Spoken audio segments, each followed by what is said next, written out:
ভারতের গণতন্ত্রের গল্পটা তো অনেক বড়, কিন্তু অনেক সময় সেই বিশাল গল্পটাকে বুঝতে হলে আমাদের একদম গভীরে যেতে হয়। একটা মাত্র নির্বাচনী এলাকাকে খুঁটিয়ে দেখতে হয়। আজ আমরা ঠিক সেটাই করতে চলেছি। ত্রিপুরার সোনামুড়া বিধানসভা কেন্দ্রের ভোটের ফলাফলকে ব্যবচ্ছেদ করে আমরা দেখব কিভাবে একটা ছোট্ট এলাকার মানুষের রায় আসলে গোটা দেশের রাজনীতির ছবিটাই তুলে ধরে। দেখুন, ত্রিপুরার এই সোনামুড়া কেন্দ্রটা, এটা যেন গোটা ভারতের রাজনীতির একটা ছোট্ট সংস্করণ, একটা ল্যাবরেটরির মতো। এখানে দেশের বড় বড় রাজনৈতিক দলগুলোর লড়াই একেবারে মাটির কাছাকাছি, সাধারণ মানুষের দৈনন্দিন জীবনের সঙ্গে জড়িয়ে থাকতে দেখা যায়। তাই এখানকার গল্পটা বুঝতে পারলে আমরা হয়তো আমাদের দেশের রাজনীতির ভেতরের স্রোতটাকেও আরও ভালোভাবে ধরতে পারব। সোনামুড়ার রাজনীতির আসল ব্যাপারটা কি? এখানে দুটো জিনিস একসঙ্গে কাজ করে। একদিকে এখানকার মানুষজন রাজনীতির ব্যাপারে ভীষণভাবে সচেতন, খুব সক্রিয়, আর অন্যদিকে তাদের জীবনের সাধারণ কিছু জিনিসের অভাব খুব বেশি, যেমন ধরুন ঠিকমতো পানীয় জল, বিদ্যুৎ বা ভালো রাস্তা। এই টানাপোড়েনের মধ্যেই কিন্তু লুকিয়ে আছে এখানকার রাজনীতির আসল সমীকরণ। সোনামুড়িকে পুরোপুরি বোঝার জন্য আমরা মোট ৬টা ধাপে এগোব। প্রত্যেকটা ধাপে এখানকার রাজনীতির এক একটা পরত খুলবে। চলুন তাহলে শুরু করা যাক। তো সবার আগে চলুন জেনে নিই এই নির্বাচনী এলাকাটা ঠিক কেমন। এখানকার মানুষজন, তাদের সমাজ, তাদের জীবনযাত্রা, যে বিষয়গুলো সরাসরি তাদের ভোটের সিদ্ধান্তকে প্রভাবিত করে, সেগুলো থেকেই শুরু করি। ভাবা যায় প্রায় ৯০% ভোট পড়েছে। এটা কিন্তু এমনি এমনি হয় না। এটা পরিষ্কার বুঝিয়ে দেয় যে এখানকার ভোটাররা কতটা সচেতন এবং সংগঠিত। তারা তাদের গণতান্ত্রিক অধিকার নিয়ে কতটা ভাবে, এই একটা সংখ্যাই তার প্রমাণ। এর সাথে এটাও মাথায় রাখতে হবে যে এখানে তফসিলি জাতিভুক্ত মানুষের সংখ্যাটা বেশ বড়, আর অর্থনীতিটা মূলত কৃষি আর বর্ডার ট্রেডের ওপর নির্ভরশীল। এইগুলোই এখানকার রাজনীতির মূল ভিত্তি। আচ্ছা, এবার আসা যাক একদম আসল কথায়। ২০২৩ সালের বিধানসভা নির্বাচনে ঠিক কী রায় দিয়েছিলেন সোনামুড়ার মানুষ? কি ঘটেছিল সেদিন? মাত্র ২,৪১৫টা ভোট। হ্যাঁ, ২০২৩ সালের ভোটে হার-জিতের ফয়সলা হয়েছিল ঠিক এই কটা ভোটের ব্যবধানেই। মানে বুঝতেই পারছেন লড়াইটা কতটা হাড্ডাহাড্ডি ছিল, প্রত্যেকটা ভোট এখানে কতটা জরুরি। এই যে চারটা দেখছেন, একদম পরিষ্কার একটা ছবি। লড়াইটা ছিল মূলত দুটো দলের মধ্যে। একদিকে সিপিআইএম, যারা জিতেছে, আর অন্যদিকে বিজেপি, যারা খুব কাছাকাছি এসে হেরেছে। এটা থেকে বোঝা যায় যে বিজেপি এখানে একটা শক্তিশালী প্রতিপক্ষ হিসেবে নিজেদের জায়গা পাকা করে ফেলেছে। অন্য কোনো দল তেমন প্রভাবই ফেলতে পারেনি। শুধু ২০২৩-এর ফল দেখলে কিন্তু পুরো ছবিটা বোঝা যাবে না।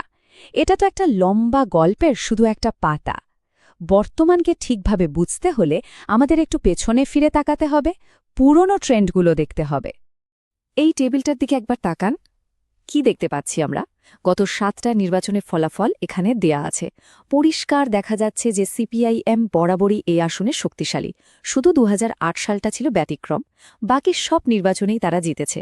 হ্যাঁ, জেতার ব্যবধান কখনো কমেছে, কখনো বেড়েছে, কিন্তু নিজেদের একটা গড় ভোট তারা ধরে রাখতে পেরেছে। আর এখান থেকেই সবচেয়ে ইন্টারেস্টিং ব্যাপারটা বেরিয়ে আসছে।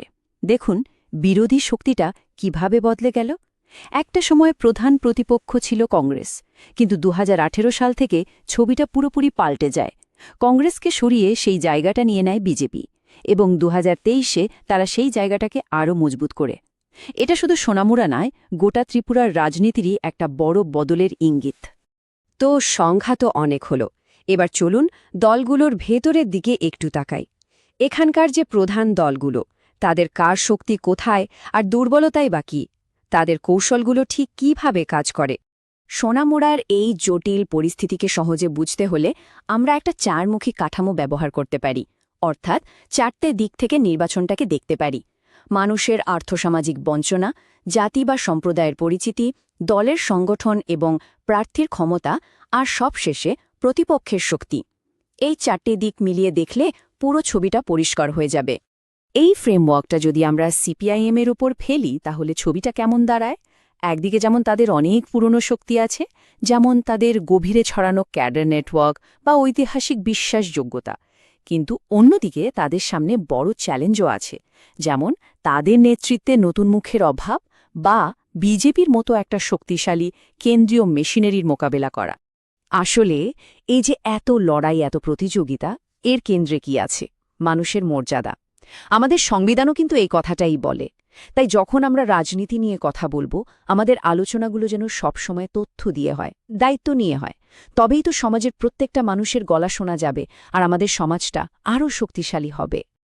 আচ্ছা, দলগুলোর কথা তো হলো, কিন্তু মানুষ কি ভাবছে, ভোটারদের মনে কি চলছে, তাদের আসল দাবিগুলো কি, যা তাদের ভোট দেওয়ার সিদ্ধান্তকে নিয়ন্ত্রণ করে?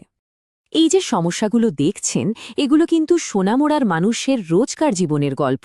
দিনের পর দিন পাওয়ার কাট, ঠিকমতো পানীয় জল না পাওয়া, এইসব সাধারণ সমস্যাগুলো যখন শোহের বাইরে চলে যায়, তখনই কিন্তু মানুষকে রাস্তায় নামতে হয়, পথ অবরোধ করতে হয়। এর থেকেই বোঝা যায় ক্ষোভটা কতটা গভীর। এক কথায় বলতে গেলে মানুষের দাবিটা খুব সহজ। তারা কোনো চমৎকার চায় না, তারা চায় মর্যাদা। এই যে জল, বিদ্যুৎ বা রাস্তার দাবি, এগুলো আসলে ভালো করে বেঁচে থাকার অধিকারের দাবি, একটা মর্যাদাপূর্ণ জীবনের দাবি। লড়াইটা আসলে মর্যাদার। তো সমস্যাগুলো তো আমরা বুঝলাম। এখন প্রশ্ন হলো, সমাধানের রাস্তাটা কি? সোনামুড়ার মানুষের ভরসা জিততে হলে জেতার ফর্মুলাটা কি হতে পারে? এখানে একটা 5 দফা কৌশলের কথা বলা হয়েছে। প্রথমত, প্রচারটা হতে হবে একদম সমস্যা কেন্দ্রিক, জল, বিদ্যুৎ, রাস্তা। দ্বিতীয়ত, তৃণমূল স্তরের কর্মীদের আবার জাগিয়ে তুলতে হবে, যাতে তারা ঘরে ঘরে পৌঁছতে পারে। তৃতীয়ত, বিরোধী ভোট যাতে ভাগ না হয়, তার জন্য সঠিক জোট করা জরুরি। আর তার সাথে যুবসমাজ আর মহিলাদের জন্য চাকরি আর উন্নয়নের কথা বলতে হবে। আর হ্যাঁ, প্রচারের এই ডিজিটাল যুগে একটা কথা মনে রাখা খুব দরকার। সেটা হলো নাগরিকের ব্যক্তিগত তথ্যের গোপনীয়তা। ভারতের যে নতুন ডেটা সুরক্ষা আইন, সেটাও আমাদের মনে করিয়ে দেয় যে মানুষের সম্মতি ছাড়া তাদের তথ্য ব্যবহার করা যায় না। এই বিশ্বাসটা তৈরি করা খুব জরুরি। এটাই গণতন্ত্রের ভিত্তি। তাহলে শেষ পর্যন্ত প্রশ্নটা এটাই, সোনামুড়ার ভবিষ্যৎ কার হাতে যাবে, যেখানে মানুষের অংশগ্রহণও এত বেশি, আবার বঞ্চনার বোধও এত গভীর? সেখানে শেষ হাসিটা কে হাসবে? যে দলটা মাটির কাছাকাছি থেকে মানুষের ছোট ছোট সমস্যার সমাধান করবে, তার হাতে? নাকি যে দলটা জাতীয় রাজনীতির বড় ঢেউয়ে ভেসে আসবে, তার হাতে? এই প্রশ্নের উত্তরই হয়তো বলে দেবে ভারতের আগামী দিনের রাজনীতির অভিমুখ।